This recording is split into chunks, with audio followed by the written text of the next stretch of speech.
warahmatullahi wabarakatuh. Perkenalkan, nama saya Muhammad Refa Muzaki. NPM saya B1A025133.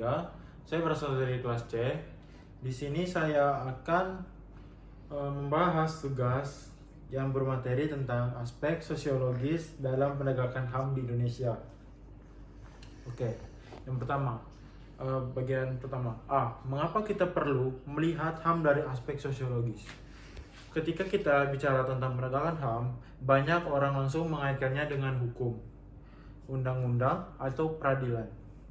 Padahal, penegakan HAM tidak hanya ditentukan oleh aturan hukum, tetapi sangat dipengaruhi oleh kondisi sosial masyarakat. Inilah yang disebut aspek sosiologis. Aspek sosiologis melihat penegakan melalui 1.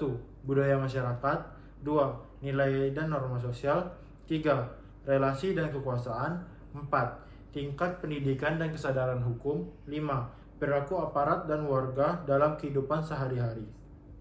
Dengan kata lain, hukum boleh bagus, akan tetapi kalau budaya masyarakat masih keliru, pelanggaran HAM tetap akan terjadi. Oke, selanjutnya yaitu adalah materi B, yaitu apa itu aspek sosiologis dalam penegakan HAM.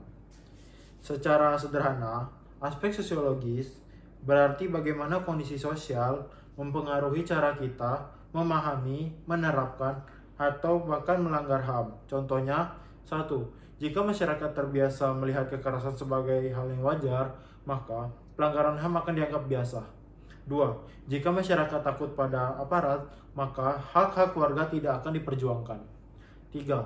Jika pendidikan HAM rendah, warga tidak tahu bahwa hak mereka dilindungi oleh undang-undang. Artinya, HAM tidak bisa ditegakkan hanya lewat hukum, tetapi juga melalui perbuatan budaya sosial. Oke, materi C. Contoh kasus asli yang menunjukkan aspek sosiologis. Untuk memudahkan pemahaman, mari kita lihat contoh nyata yang benar-benar terjadi di Indonesia. Yang pertama, kasus kekerasan berlebihan oleh polisi atau excessive force. Kasus Kota Nagreg pada tahun 2022. Pada tahun 2022 tersebut, terjadi kasus pemukulan oleh oknum polisi terhadap seorang pemuda di Nagreg di kawasan daerah Jawa Barat yang viral di media sosial. Dalam video tersebut jelas terlihat penggunaan kekerasan yang tidak sesuai prosedur. Apa aspek sosiologisnya? 1. Relasi kuasa yang timpang. Masyarakat sering melihat aparat sebagai pihak yang tidak boleh dilawan atau dipertanyakan. 2. Budaya kekerasan yang dianggap wajar. Dalam beberapa institusi, tindakan represif masih dianggap cara cepat menyelesaikan suatu masalah. 3. Minimnya literasi HAM masyarakat. Banyak warga yang tidak tahu bahwa pasal 28G ayat 1 Undang-Undang 1945 menjamin hak setiap orang atas rasa aman dan bebas dari penyiksaan. Kasus ini bukan sekedar masalah hukum, tetapi juga cerminan dari masalah yang lebih besar, yaitu pelanggaran terhadap HAM yang dilakukan oleh aparat karena masyarakat menganggap wajar bahwa kekerasan berlebihan dan tidak sesuai prosedur. Selanjutnya akan materi D, yaitu menghubungkan dengan pengaturan hukum di Indonesia. Menghubungkan dengan pengaturan hukum Indonesia, sebenarnya negara kita sudah memiliki aturan yang sangat kuat untuk melindungi HAM, diantaranya adalah 1. Undang-Undang 1945 pasal 28A dan 28J.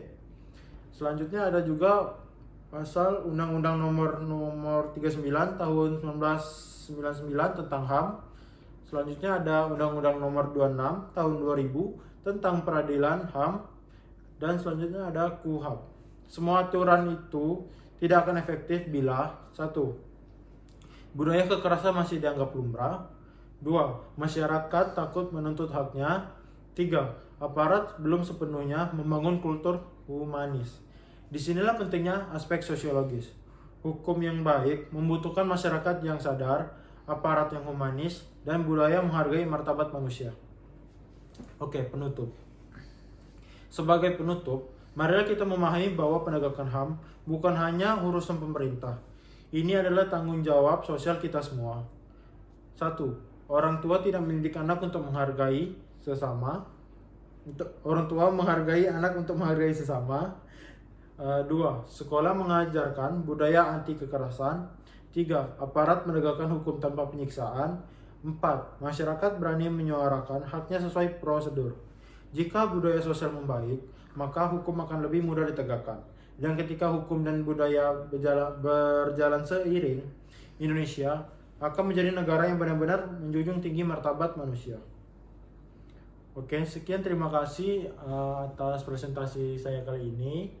Apabila ada salah kata atau kesalahan yang saya buat, mohon dimaafkan. Wassalamualaikum warahmatullahi wabarakatuh.